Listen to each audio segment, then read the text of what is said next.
नमस्कार दोस्तों, मैं मोहित आप सभी का ज्ञान हॉटस्पॉट में हार्दिक स्वागत करता हूं। आज हमारी इतिहास श्रृंखला की दूसरी वीडियो की शुरुआत होने वाली है और आज हम लोग इतिहास के कालखंडों या इतिहास के समय के विभाजन के बारे में आज हम लोग पढ़ेंगे। हम जानेंगे कि इतिहास का विभाजन क्यों आवश्यक है, क्यों करना पड़ा और इस विभाजन में समय-समय के हिसाब से क्या-क्या परिवर्तन आते गए। मतलब कि ये विभाजन किसी कालखंड की विशेष विशेषताओं को देखते हुए किए गए हैं और उस कालखंड में क्या विशेषताएं थी और ये विभाजन और किन आधारों पर किया गया है, ये सब आज हम लोगों को देखने को मिलेगा। तो शुरू करते हैं आज का हमारा वीडियो। इतिहास काल निर्धारण। आज का हमारा विषय है इतिहास काल निर्धारण, यानी कि आज हम लोग इतिहास विषय के काल निर्धारण पर ध्यान केंद्रित करेंगे। सबसे पहले भारतीय इतिहास को 3 भागों में बांटा गया है। चूंकि भारतीय इतिहास को 3 भागों में बांटा गया है। अच्छा, ये बांटने की जरूरत क्यों पड़ी? अगर देखा जाए तो इतिहास विषय काफी विस्तृत विषय है और इस विषय को पढ़ना काफी उबाऊ भी हो जाएगा और चीजें एक दूसरे में इतनी मिल जाएंगी कि हमको समझ नहीं आएगा कि हम किस कालखंड में किस समय की बात कर रहे हैं, क्योंकि मात्र घटनाओं को याद करना ये इतिहास नहीं होता। उस इतिहास को समझने के लिए उस विशेष कालखंड की भौगोलिक दशाएं, मौसमी दशाएं या उस समय का परिवेश हम लोगों को ध्यान में रखना पड़ता है। इस वजह से इतिहास को हम लोगों ने छोटे छोटे कालखंडों में विभाजित करके देखा है और इन कालखंडों का अध्ययन हम लोगों ने किया है। अब जब हम इतिहास को पढ़ेंगे तो हम एक विशेष कालखंड को उठाकर पढ़ेंगे और जब हम उसे पढ़ेंगे तो हमें ये पता होगा ये कालखंड किस सन से लेकर किस ईस्वी तक या किस सन तक ये चला है और उस समय की दशाएं क्या थीं, उस समय विकास क्या हो चुका था। और फिर हम लोग जब उस इतिहास को पढ़ेंगे तब पढ़ना और समझना काफी आसान हो जाएगा। इस वजह से हम लोगों ने इतिहास को छोटे छोटे भागों में विभाजित कर लिया है। तो जैसे कि आपको पता है कि भारतीय इतिहास को 3 भागों में विभाजित किया गया है। पहला भाग है प्राचीन भारत, दूसरा मध्यकालीन भारत और तीसरा आधुनिक भारत। यानी कि प्राचीन भारत का इतिहास, मध्यकालीन भारत का इतिहास और आधुनिक भारत का इतिहास। प्राचीन भारत जो कि अज्ञात काल से लेकर 712 ईस्वी तक चला था। अज्ञात काल माने कि उस समय जिस समय का हम लोगों को पता भी नहीं है या फिर हम लोग अंदाजा भी नहीं लगा सकते, ये इतिहास उतना पुराना है। उस काल से लेकर 712 ईस्वी, 712 ईस्वी में क्या हुआ था, एक घटना हुई थी। मोहम्मद बिन कासिम यानी एक मुस्लिम शासक ने भारत पर आक्रमण किया था और उस आक्रमण के बाद से भारत में नित नए आक्रमणकर्ताओं का आगमन हुआ, जिन्होंने भारत की संस्कृति को नुकसान पहुंचाया या भारत की संस्कृति में अपना प्रभाव दर्शाया। तो इस कालखंड को हम लोग अलग कालखंड में पढ़ेंगे जो कि हमारा मध्यकालीन भारत होगा और इस मध्यकालीन भारत को 712 ईस्वी से लेकर 1707 ईस्वी तक के बीच में रखा है। इस समय की राजनीतिक दशाएं दूसरी थी और 712 में जब विदेशी आक्रमण हुआ फिर हम लोगों की राजनीतिक मान्यताओं में परिवर्तन आया। इस वजह से इसे दूसरे कालखंड में डाला गया जो कि हमारा मध्यकालीन भारत का इतिहास है। इस कालखंड में हम लोग देखेंगे कि कैसे विदेशी ताकतों ने भारतीय क्षेत्र में अपना प्रभाव कायम करे रखा, यहाँ की सामाजिक सांस्कृतिक व्यवस्थाओं में महत्वपूर्ण भूमिका निभाई, यहाँ के समाज को बदला, नई नई परंपराएं और नए नए त्योहारों का समावेशन भारतीय संस्कृति में किया। इसके बाद 1707 के बाद आधुनिक भारत की शुरुआत हो जाती है। 1707 में क्या होता है कि औरंगजेब जो मुगल काल का शासक था, यानी कि शाहजहां का पुत्र औरंगजेब, उसकी मृत्यु 1707 में हो जाती है। 1707 में उसकी मृत्यु के समय भारत पर अंग्रेजों का प्रभाव बना हुआ होता है। अंग्रेज भारत में प्रवेश कर चुके होते हैं और उसकी शक्ति छीड़ होते ही, मुगल साम्राज्य की शक्ति छीड़ होते ही अंग्रेज मुगल साम्राज्य पर अधिकार कर लेते हैं। यानी कि मुगल साम्राज्य समझे तो पूरा भारत, क्योंकि सबसे केंद्रीकृत शक्ति 1707 के समय या औरंगजेब के समय मुगल साम्राज्य ही थी, और उस मुगल साम्राज्य की शक्ति के क्षीण होते ही अंग्रेजों ने भारत पर अधिकार कर लिया, यहाँ की सामाजिक संरचनाओं में परिवर्तन किए। इस आधार पर इसलिए इसे एक अलग कालखंड में विभाजित किया गया है, जिसे हम लोग आधुनिक भारत का इतिहास कहते हैं। आधुनिक भारत 1707 ईस्वी से लेकर 1964 ईस्वी तक चलता है। तो हम लोगों ने जाना कि भारतीय इतिहास को 3 भागों में विभाजित किया गया है, और इन विभाजन के पीछे क्या कारण रहे। प्राचीन भारत वह भारत है जब आर्यों का आगमन होता है और यहाँ पर वही परंपराएं चलती चली जाती हैं। जब यहाँ पर विदेशियों का आक्रमण होता है, उसके बाद के कालखंड को हम लोग मध्यकालीन भारत का भाग मानते हैं, क्योंकि उसके बाद से भारत की सामाजिक और राजनीतिक परंपराओं में अंतर देखने को मिलता है। उसके बाद औरंगजेब की मृत्यु के बाद के कालखंड आधुनिक भारत मानकर चलते हैं, जिसके बाद अंग्रेजों का प्रभाव भारत पे होता है। इस प्रकार कुछ विशेष विशेषताओं के आधार पर हम लोगों ने भारतीय इतिहास को 3 भागों में विभाजित कर रखा है। अब हम लोग क्या करेंगे, पढ़ने का तरीका ये रहेगा, क्योंकि ये वीडियो प्राचीन भारत से जुड़ी हुई है, तो हम लोग शुरुआत भी प्राचीन भारत से करेंगे। हम लोग प्राचीन भारत को और सटीक तरीके से समझेंगे। हम लोग जानेंगे कि प्राचीन भारत में कितनी विशेषताओं के आधार पर इस कालखंड का विभाजन किया गया है, और हम लोग उन कालखंडों के विषय में पढ़ेंगे। हम लोग समाज को उस कालखंड से जोड़ते हुए और उस समय को, जिस समय का वो कालखंड है, दिमाग में रखते हुए भारत की सामाजिक राजनीतिक संरचनाओं या भारत के समाज को, परंपराओं को पढ़ने का प्रयास करेंगे। और जैसे ही हमारा प्राचीन भारत कंप्लीट होगा, उसके बाद हम लोग मध्यकालीन भारत पढ़ेंगे, उसके बाद आधुनिक भारत पढ़ेंगे। इन कालखंडों को भी छोटे छोटे भागों में विभाजित किया गया है हर पर। ऐसे ही हम लोग जब प्राचीन भारत को पढ़ेंगे, तो प्राचीन भारत के भी कई भाग देखने को मिलेंगे, और उन भागों की अपनी अपनी विशेषताएं होंगी। इस आधार पर ही उन भागों का विभाजन किया गया है। उसके बाद हम लोग जब मध्यकालीन भारत को पढ़ेंगे, तो उसके विभाजन देखेंगे, और इसी हिसाब से आधुनिक भारत के इतिहास को। ठीक है, तो हम लोग अब आगे बढ़ते हैं और प्राचीन भारत को समझने का प्रयास करते हैं। इस वीडियो में आप भारत के काल निर्धारण से पूरी तरीके से परिचित हो जाएंगे। अब शुरू करते हैं अपने प्राचीन भारत के इतिहास को। प्राचीन भारत को भी 3 भागों में विभाजित किया गया है। पहला है प्रागैतिहासिक काल, दूसरा है आद्य ऐतिहासिक काल, तीसरा है ऐतिहासिक काल। प्रागैतिहासिक काल यानी कि अज्ञात काल से लेकर 2500 ईस्वी पूर्व तक का काल।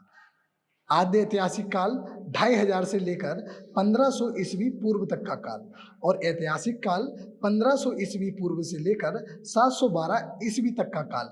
यहाँ पर मैं आपको ईस्वी पूर्व के बारे में बता दूं कि हम लोगों की पहली ईस्वी से पहले का समय हम लोगों का ईस्वी पूर्व कहलाता है, यानी कि पहली तारीख जब से मानी जाती है, उससे पहले का समय हम लोग ईस्वी पूर्व में लेते हैं। जैसे जैसे हम पीछे, या एक जो सन है हमारी, उससे पीछे चलते चले जाएंगे, हम लोगों की संख्या में इजाफा होता जाएगा। जैसे कि 1 से अगर 100 साल पीछे जाएं, तो ये 100 ईस्वी पूर्व हो गया, और 100 से 100 साल आगे जाएं तो ये 100 ईस्वी हो जाएगा। इसी हिसाब से 100 साल से भी अगर 200 साल पीछे जाएं, तो यहाँ पर 300 ईस्वी पूर्व का समय लिया जाएगा, और अगर इससे 200 साल आगे जाए तो ये 300 ईस्वी बन जाएगा। यानी कि एक जब से सन का विकास हुआ है, उससे पहले का समय ईस्वी पूर्व में, और उसके बाद का समय ईस्वी में लिया जाता है। चूंकि प्रागैतिहासिक काल काफी पुराना है, इस वजह से इसका काल अज्ञात काल से लेकर 2500 ईस्वी पूर्व तक लिया गया है। 2500 ईस्वी का मतलब एक सन थी, एक ईस्वी था, उससे 2500 साल पहले की बात है। तो 2500 ईस्वी पूर्व तक हम लोग प्रागैतिहासिक काल को लेते हैं। इसे प्रागैतिहासिक काल इसलिए कहा जाता है क्योंकि इसके लिखित साक्ष्य अनुपलब्ध हैं, यानी कि मौजूद नहीं है। यह सिर्फ पुरातात्विक साक्ष्यों के आधार पर बयां किया जाता है, या लिखा या बताया जाता है। प्रागैतिहासिक काल हम लोग पूरा का पूरा पुरातात्विक साक्ष्यों पर ही पढ़ते हैं, और उन्हीं के आधार पर इसे लिखा गया है। इसके बाद हम लोग देखते हैं आदि ऐतिहासिक काल, जिसका समय 2500 ईस्वी पूर्व से लेकर 1500 ईस्वी पूर्व तक का है। इसमें लिखित साक्ष्य तो उपलब्ध हैं, लेकिन ये लिपि काफी गूढ़ है, काफी मुश्किल है, काफी मुश्किल बनावट की लिखावट है इनकी। उस लिखावट को अभी तक पढ़ा नहीं जा सका है, इस कारण इसे आदि ऐतिहासिक काल कहा जाता है।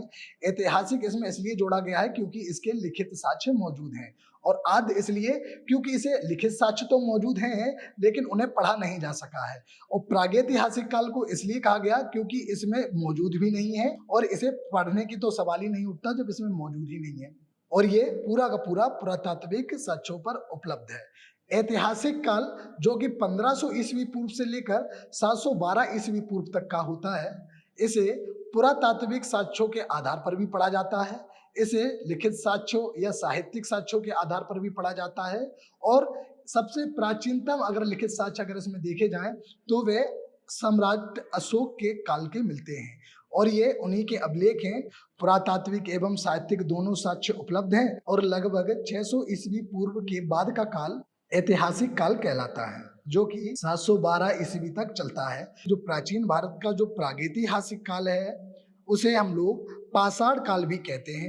आदि ऐतिहासिक काल को सेंधव सभ्यता के नाम से भी जाना जाता है, जिसमें सिंधु सभ्यता, हड़प्पा सभ्यता आती है, और ये ऐतिहासिक काल है जिसमें हम लोग मौर्य काल, मौर्योत्तर काल, गुप्त काल, इन सबको हम लोग इसमें पढ़ेंगे।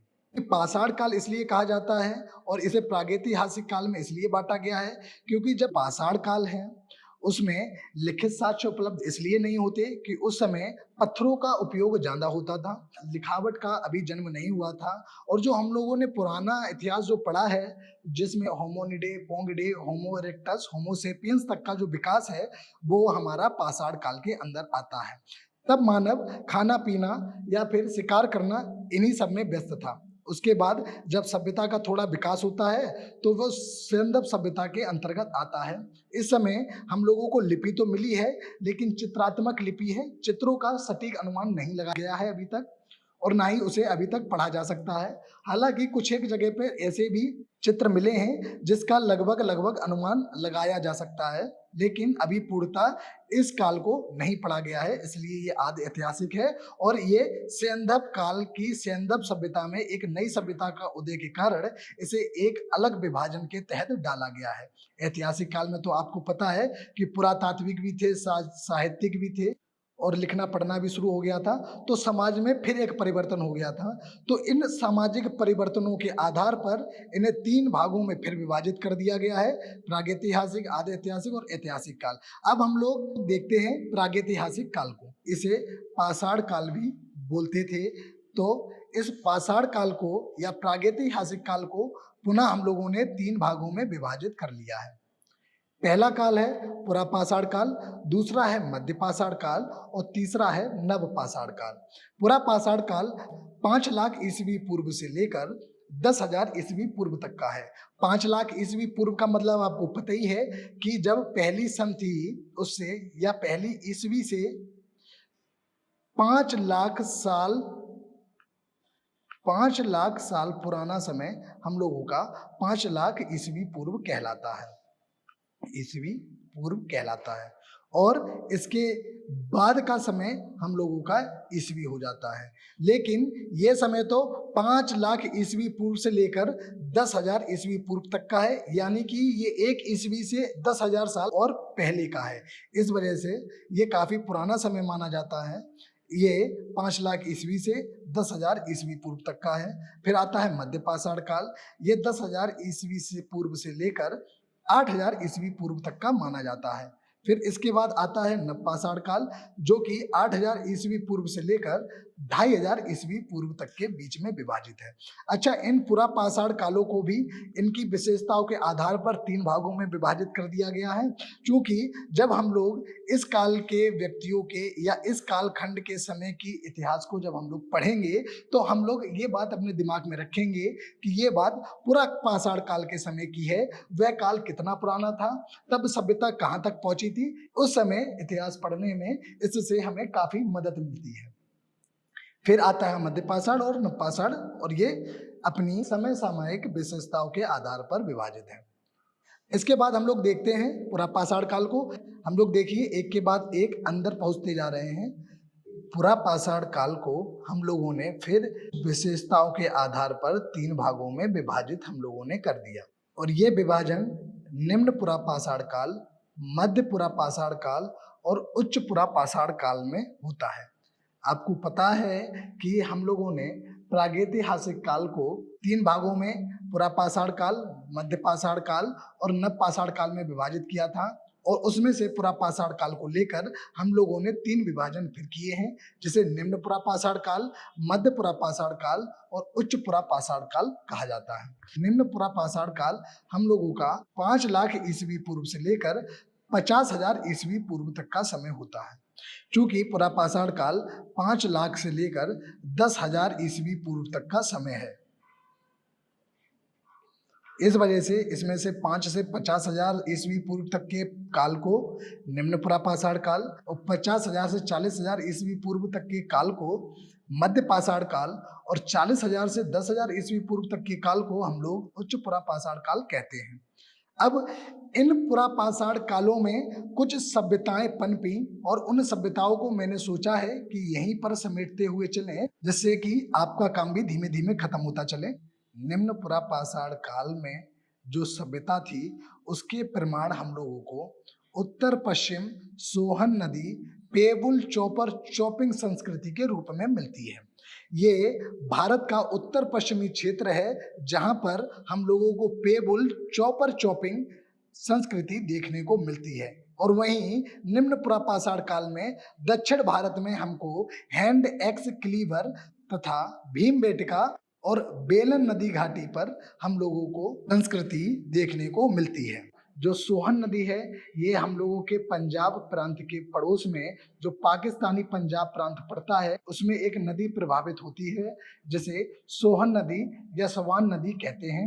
इस नदी घाटी में जो लोग रहते थे उनके द्वारा जो संस्कृति अपनाई जाती है उसे सोहन नदी या पेबुल, पेबुल का अर्थ होता है जो वह ऐसे पत्थर जो नदी के बहाव के कारण गोल हो गए हैं या चिकने हो गए हैं, ऐसे पत्थरों को पेबुल कहा जाता है। और चोपर इन पत्थरों की सहायता से बनाया गया एक उपकरण होता है जिसकी एक तरफ धार होती है, यानी कि एक पत्थर गोल वाला जिसकी एक तरफ धार होती है वो हम लोगों का चोपर कहलाता है। अच्छा, ये जो औजार है ये काटने के काम आता है, काटना यानी कि चॉपिंग के काम आता है, इसलिए इसे पेबुल चॉपर चॉपिंग संस्कृति कहते हैं। और ये पेबुल चॉपर चॉपिंग संस्कृति हम लोगों का उत्तर पश्चिमी भारत के किनारे मिलता है, जो कि हमारा इस वक्त रावलपिंडी या पाकिस्तान का क्षेत्र है या पाकिस्तानी पंजाब का क्षेत्र है। दक्षिण भारत की हैंडेक्स क्लीवर संस्कृति को समझते हैं। जो गोल पत्थरों से जो बनाए गए थे वो तो थी पेबुल चॉपर चॉपिंग संस्कृति, लेकिन जो साधारण पत्थरों को काटकर जो संस्कृति बनाई जाती थी ये हम लोगों की दक्षिण भारत के मद्रास इलाके के पास में हम लोगों को मिलती है। मद्रास में भी देखा जाए तो बादम दुराई हो गया और अतिरम पक्कम हो गया, इन इलाकों में ये संस्कृति देखने को मिलती है। इस संस्कृति में क्या होता है, जो साधारण पत्थर होते हैं उनको दोनों तरफ से नुकीला बनाकर क्लीवर बनाया जाता है। ये क्लीवर क्या होता है, ये लंबा सा ऐसा पत्थर होता है जिसे दोनों तरफ से नुकीला बना दिया जाता है। ये साधारण पत्थर है, ये गोल पत्थर नहीं। गोल पत्थर का यूज पेबुल में होता है, जैसे पेबुल कहा जाता है गोल पत्थर को, इससे हम लोग चॉपर बनाते हैं। लेकिन ये साधारण पत्थर है जो कि हमारे दक्षिण भारत मद्रास के इलाके में जो संस्कृति पाई गई है उसकी पहचान को दर्शाते हैं। इसमें ऐसा नुकीला पत्थर होता है जिसके दोनों कोरों पर धार बना दी जाती है, और इसे पेड़ को काटने के लिए या चीरने के लिए इसे काम में लिया जाता है, जिसे हम लोग क्लीवर कहते हैं। क्लीवर या इसे बिदारड़ी भी कहा जाता है, बिदारड़ी।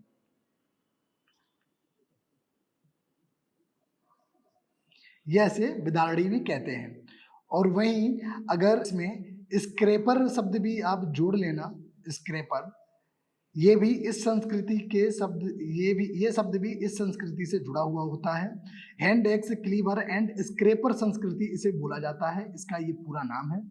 और ये एक तरह की खुरचनी होती है। उस वाले पत्थर में तो दोनों तरफ ब्लेड थे, लेकिन इस वाले पत्थर में एक तरफ ब्लेड होता है, और इसे छीलने के लिए या चमड़ा उतारने के लिए या किसी पेड़ की छाल उतारने के लिए स्क्रैपर का यूज किया जाता है। हैंड एक्स को आप पता है कि हाथ की कुल्हाड़ी होती है, जो पत्थर के बनी होती है, हाथ की कुल्हाड़ी, जिसे हाथ से मारकर पेड़ को काटना, हड्डी को तोड़ना, ये सब इससे किया जाता है। मध्य प्रदेश के अंदर देखा जाए तो भीमबेटका एक गुफा है जिसमें पत्थरों पर चित्र, भित्ति चित्र हम लोगों को देखने को मिलते हैं। वहां पर भी एक संस्कृति थी, इसी वजह से वो चित्र देखने को मिलते हैं। तो इस आधार पर हम लोगों ने निम्न पुरापाषाण काल की संस्कृति, जो कि भारत में 3 स्थानों पर पाई जाती थी। एक था हमारा उत्तर पश्चिमी भारत, जहां पर हम लोगों को पेबुल और चॉपर चॉपिंग संस्कृति मिली। उसके बाद दक्षिण भारत में hand axe, cleaver and scraper संस्कृति मिली।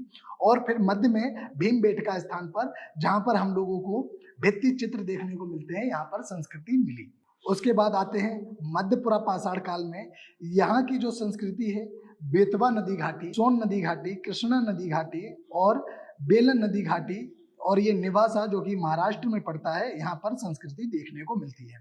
अभी मैं आपको ये मैप में बता दूंगा कि ये चीजें कहाँ पड़ती हैं, ये नदियाँ कहाँ हैं। और उसके बाद ये है उच्च पाषाण काल, जो 40,000 से 10,000 ईस्वी पूर्व तक का था। इसकी संस्कृति भी बेलन नदी घाटी के पास ही मिलती है, क्योंकि बेलन नदी घाटी पर पहले से संस्कृति थी, बाद में इसमें परिवर्तन हुआ होगा और जो उच्च पुरापाषाण काल तक मिलती रही है। तो बेलन नदी घाटी हो गया, सोन नदी घाटी हो गई, ये फिर से इसमें आ गई। और सिंहभूम, जो कि झारखंड में पड़ता है, और रेणुगुंटा, जो कि आंध्र प्रदेश का एक भाग है, वहां पर ये संस्कृति देखने को मिलती है। देखिए मैप में, अब अगर इन चीजों को अगर समझा जाए तो हम लोग मैप में से समझने का प्रयास करते हैं। जो हम लोगों की सोहन नदी घाटी थी, वह हम लोगों की इस पंजाब के पास में एक नदी बहती है यहाँ पर, जो आगे जाके सिंधु नदी में मिल गई है और रावलपिंडी के पास से निकली है। इसे सोहन नदी कहा जाता है। इस सोहन नदी के किनारे जो बस्तियां, या बस्तियां नहीं कहेंगे, यहाँ पर जो इस नदी के किनारे जो प्रमाण हम लोगों को मिले हैं, वे हम लोगों के पेबुल चॉपर चॉपिंग संस्कृति के मिलते हैं। उसके बाद हम लोगों के मद्रास इलाके में, जो यहाँ पर जो हम लोगों के 2 स्थान पड़ते हैं, जिसमें से एक बादमदुराई और दूसरा अतिरमपक्कम है, यहाँ पर भी हम लोगों को संस्कृति देखने को मिलती है। और ये संस्कृति स्क्रेपर या हैंड एक्स, क्लीवर, स्क्रेपर संस्कृति बोली जाती है। दूसरी जो हम लोगों की पुरापाषाण काल संस्कृति है, वो मध्य प्रदेश के भीमबेटका स्थान पर मिलती है, जो कि नर्मदा नदी के उत्तर में पड़ता है। यहाँ की गुफाओं में भित्ति चित्र देखने को हम लोगों को मिलते हैं। ये तो थी निम्न पुरापाषाण काल की संस्कृति। अब हम लोग मध्य पुरापाषाण काल की संस्कृति को देखते हैं। मध्य पुरापाषाण काल में सबसे पहले देखते हैं बेलन नदी घाटी को। बेलन नदी घाटी यहाँ इलाहाबाद के पास से, यहाँ पर एमपी से निकलते हुए यूपी में, और यहाँ पे एक डैम है जिसे पीपरी डैम कहते हैं, वहां तक जाती है। यहाँ पर जो संस्कृति मिली है वो हमारी बेलन नदी घाटी संस्कृति कहलाती है, जो हमारी मध्य पुरापाषाण काल की संस्कृति है। दूसरी संस्कृति है सोन नदी घाटी, जो कि हमारी छत्तीसगढ़ से ये नदी निकलती है और छत्तीसगढ़ से निकलकर ये छपरा के पास में गंगा नदी में मिल जाती है। ये है हमारी सोन नदी घाटी। इसके पास, इसके नदी घाटी के किनारे जो संस्कृति मिली है, वह भी हमारी मध्य पुरापाषाण काल संस्कृति है। और कृष्णा नदी घाटी संस्कृति हम लोगों की महाराष्ट्र से निकलने वाली नदी पर, जो कि महाराष्ट्र से निकलती है और आंध्र प्रदेश में जाकर ये बंगाल की खाड़ी में गिर जाती है। इसके किनारे जो संस्कृति हम लोगों को, या जो अवशेष मिलते हैं, वो हमारी कृष्णा नदी घाटी संस्कृति के अंतर्गत आती है। फिर एक आती है बेतवा नदी घाटी, जो कि एमपी से होते हुए जाती है, और ये एमपी से होते हुए ये यहाँ से निकलती है, एमपी से बेतवा, और ये जाके हमीरपुर के पास में ये यमुना नदी में मिल जाती है जाके। और इस नदी के किनारे जो संस्कृति पाई जाती है, वह हमारी बेतवा नदी घाटी संस्कृति कहलाती है, जो कि हमारी मध्य पुरापाषाण काल संस्कृति का ही एक भाग है। तो हम लोगों ने देखा मध्य पुरापाषाण काल में बेलन नदी हो गई, बेलन नदी हो गई, सोन नदी हो गई, बेतवा नदी हो गई और कृष्णा नदी हो गई। इन नदी घाटियों पर जो संस्कृति पाई गई है, वे हमारी मध्य पुरापाषाण काल की पाई गई है। इसके बाद नेवासा एक क्षेत्र है। नेवासा क्षेत्र या महाराष्ट्र में अहमदनगर के पास में एक क्षेत्र पड़ता है। नेवासा एक तहसील है। यहाँ पर जो प्रमाण या यहाँ पे जो पुरातात्विक अवशेष जो मिले हैं, वे हमारी नेवासा संस्कृति के अंतर्गत आती है, जो कि मध्य पुरापाषाण संस्कृति का ही एक भाग है। अब इसके बाद कुछ स्थानों पर संस्कृति तो खत्म हो गई थी, लेकिन कुछ स्थानों पर संस्कृति बची रही, जो कि हमारी उच्च पुरापाषाण काल की संस्कृति थी। इस पूरा पाषाण काल की संस्कृति जो वह पहले तो वह संस्कृति देखते हैं जो कि मध्य पुरा पाषाण काल में थी और आगे चलकर उच्च पुरा पाषाण काल में विकसित हो गई, जिसमें से एक तो थी बेलन नदी घाटी जो कि ये इलाहाबाद के पास वाला क्षेत्र है यहाँ पर, एक थी सोन नदी घाटी जो यहाँ छत्तीसगढ़ से निकलकर यहाँ छपरा में जाके गंगा में मिल गई है, ये संस्कृति। और सिंहभूम, तो ये झारखंड का जो क्षेत्र है सिंहभूम, और उसके बाद आता है रेनीगुंटा जो कि आंध्र प्रदेश में एक जिला है उसमें पड़ता है। इन चारों स्थानों पर हम लोगों ने बाद में उच्च पुरा पाषाण काल संस्कृति को पनपते हुए भी देखा है। ये तो हो गया हमारा पुरा पाषाण काल। अब हम लोग देखेंगे मध्य पाषाण काल और उसके बाद हम लोग नव पाषाण काल को देखेंगे, जो कि अभी तो नहीं, अभी तो ये काल निर्धारण का वीडियो है, उसके बाद के वीडियो में हम इसे पढ़ेंगे। ये थोड़ा बहुत इसमें दिया था तो फिर मैंने वो आपको बता दिया। अब देखिए, हम लोगों ने प्रागैतिहासिक काल को हम लोगों ने 3 भागों में विभाजित कर दिया था, जिसमें पुरा पाषाण काल, मध्य पाषाण काल और नव पाषाण काल थे। पुरा पाषाण काल को हम लोगों ने 3 भागों में देखा, जिसमें एक था निम्न पुरा पाषाण काल, मध्य पुरा पाषाण काल और उच्च पुरा पाषाण काल। उसके बाद ये जो मध्य पाषाण काल है और ये नव पाषाण काल है, इसे हम लोग बाद में आने वाले सिलेबस में देखेंगे अगली वीडियो में। ये इसमें इसलिए दे दिया क्योंकि आगे हो सकता है कि आगे वाली वीडियो में इसकी जरूरत पढ़ाने की ना पड़े और हम लोग यहाँ से पढ़ने की शुरुआत करेंगे। अब हम लोग देखते हैं जो प्रागैतिहासिक काल के बाद अब हम लोगों का आदि ऐतिहासिक काल आता है, उसे कितने भागों में विभाजित किया गया है। आदि ऐतिहासिक काल का उद्भव ताम्र पाषाण काल में हुआ है, यानी कि ऐसे काल में जब तांबे का भी यूज होता था और पत्थर का भी यूज होता था। हम लोगों ने देखा ना, एक नई विशेषता फिर एक इस कालखंड से जुड़ गई क्योंकि इस कालखंड में तांबे का भी यूज होने लगा है। इसे हड़प्पा सभ्यता भी कहते हैं। ये एक नगरी सभ्यता है। देखिए, हड़प्पा सभ्यता कहते हैं क्योंकि हमें पता है हड़प्पा सभ्यता में लिपि का तो विकास हो चुका था, लेकिन लिपि इतनी गूढ़ थी जो उसे पढ़ा नहीं जा सका है। इस वजह से ये हमारा आदि ऐतिहासिक काल का ही भाग है। अब आदि ऐतिहासिक काल को हम लोग 3 भागों में बांटते हैं, जो कि हैं आरंभिक हड़प्पा सभ्यता, परिपक्व हड़प्पा सभ्यता और उत्तर हड़प्पा सभ्यता। इन सभ्यताओं के कालखंड में आरंभिक हड़प्पा सभ्यता का काल है 3500 ईस्वी पूर्व से लेकर 2350 ईस्वी पूर्व तक, और परिपक्व हड़प्पा सभ्यता है 2350 से 1750 ईस्वी पूर्व तक। परिपक्व हड़प्पा सभ्यता का अर्थ होता है जब हड़प्पा सभ्यता अपने चरम सीमा पर थी, यानी कि पीक पर थी, अपने उद्भव पे थी। उसके बाद उत्तर हड़प्पा सभ्यता, यानी हड़प्पा सभ्यता के बाद जो नई सभ्यता विकसित हुई उसे उत्तर हड़प्पा सभ्यता कहा जाता है, और इसका कालखंड है 1750 ईस्वी पूर्व से लेकर 1500 ईस्वी पूर्व तक। और क्योंकि हमें पता है 1500 ईस्वी पूर्व के बाद से हम लोगों का वैदिक सभ्यता, ऋग्वैदिक सभ्यता ये सब शुरू हो गया। उसके बाद हम लोग मौर्य सभ्यताओं में पहुंच जाएंगे, क्योंकि वैदिक सभ्यता में हम लोगों को लिखित साक्ष्य भी मौजूद है और जिन्हें पढ़ा भी जा सकता है। इस वजह से वो ऐतिहासिक काल का भाग है और ये आदि ऐतिहासिक काल के अंतर्गत नहीं आएगा। तो यहाँ आज तक के वीडियो में हम लोगों ने देखा इस कालखंड को, और खास तौर पर प्राचीन भारत के काल को। अब हम लोग प्राचीन भारत के काल को अब हम लोग जान गए हैं। अब इस प्राचीन भारत को ही पढ़ना आगे का हमारा उद्देश्य है, और हम लोग प्राचीन भारत को खत्म करने के बाद ही मध्यकालीन भारत के इतिहास पर बढ़ेंगे। हम लोग एक सिरे से चढ़ाई चढ़ना शुरू करेंगे।